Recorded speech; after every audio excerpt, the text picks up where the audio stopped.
dan menarik dari dunia pertanian. Seperti yang kalian tahu, kemarin kita sudah membahas mengenai swasembada, bertahan atau menyerah. Nah, sekarang kita akan merujuk pada petani muda harapan baru. Mari kita kupas lebih dalam mengenai hal ini. Kita sering dengar bahwa Indonesia adalah negara agraris. Tapi, siapa yang akan meneruskan pertanian kita di masa depan? Data menunjukkan bahwa rata-rata usia petani di Indonesia sudah di atas 50 tahun. Sementara, makin sedikit generasi muda yang tertarik menjadi petani. Lalu, kenapa sih regenerasi petani itu penting? Apa dampaknya kalau generasi muda enggan terjun ke dunia pertanian? Pertama, kalau tidak ada generasi penerus, siapa yang akan mengolah lahan ketika petani senior pensiun? Indonesia bisa menghadapi krisis tenaga kerja pertanian yang serius. Lahan tidur akan semakin luas dan produksi pangan bisa menurun drastis. Kedua, tanpa anak muda, inovasi di sektor pertanian akan lambat berkembang. Padahal mereka mempunyai semangat, akses teknologi, dan kreativitas untuk menciptakan pertanian yang lebih modern dan efisien. Bayangkan, kalau petani sudah melek digital, bisa pakai drone, sensor tanah, sampai pemasaran lewat media sosial. Itu akan jadi lompatan besar. Namun, kalau anak muda justru tertarik masuk dunia pertanian, maka harapan baru akan tumbuh. Mereka membawa semangat baru, membuka lapangan kerja, mengubah cara pandang masyarakat terhadap petani, dan menjadi penggerak utama pertanian di masa depan. Jadi, regenerasi bukan cuma soal jumlah, tetapi juga soal kualitas dan semangat pembaruan. Di balik itu ada tantangan tersendiri loh masuk dunia pertanian bagi generasi muda. Pertama, masih ada stigma bahwa petani itu pekerjaan rendah, kotor, dan tidak menjanjikan secara ekonomi. Banyak anak muda lebih memilih kerja kantoran karena dianggap lebih keren dan stabil. Padahal kenyataannya belum tentu begitu. Kedua, akses terhadap lahan dan modal sangat terbatas. Banyak petani muda yang semangat tapi tidak punya tanah atau dana untuk memulai.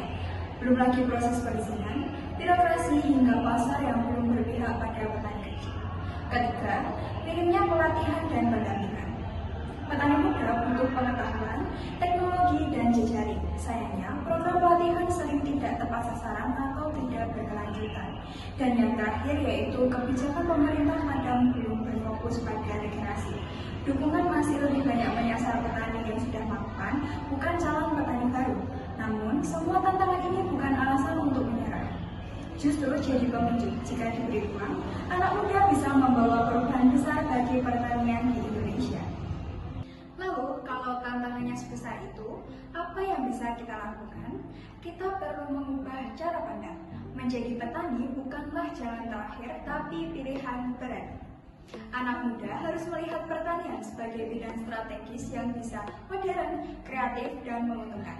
Kita butuh lebih banyak role model, petani muda yang sukses dan menginspirasi. Selain itu, juga dukungan dari pemerintah dan swasta sangat penting loh. Mulai dari akses lahan, pelatihan, modal usaha, sampai pemasaran. Kalau anak muda diberi kepercayaan dan difasilitasi, mereka akan bergerak lebih jauh dari yang kita bayangkan. Oh ya, pendidikan pertanian juga harus disesuaikan dengan zaman.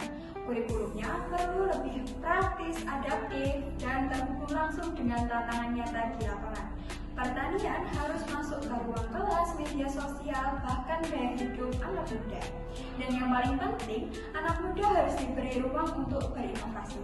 Jangan dibatasi, karena justru dari tangan-tangan muda itulah masa depan pertanian bisa tumbuh lebih hijau, lebih kuat, dan lebih berdaulat. Nah, itu dia teman-teman bahasan kita kali ini di ITANA tentang pentingnya regenerasi petani dan peran generasi muda sebagai harapan baru untuk pertanian Indonesia. Ingat, pertanian bukan hanya soal campur dan tempur. Ini soal masa depan, soal bagaimana kita memberi makan bangsa sendiri. Dan masa depan itu ada di tangan anak muda. Kalau kita ingin swasembada bukan sekedar slogan, maka kita butuh lebih banyak petani muda yang melek teknologi, penuh semangat, dan berani membuat perubahan. Jadi, mari kita dukung dan bangun ruang yang lebih luas bagi mereka. Karena membangun pertanian berarti membangun negeri.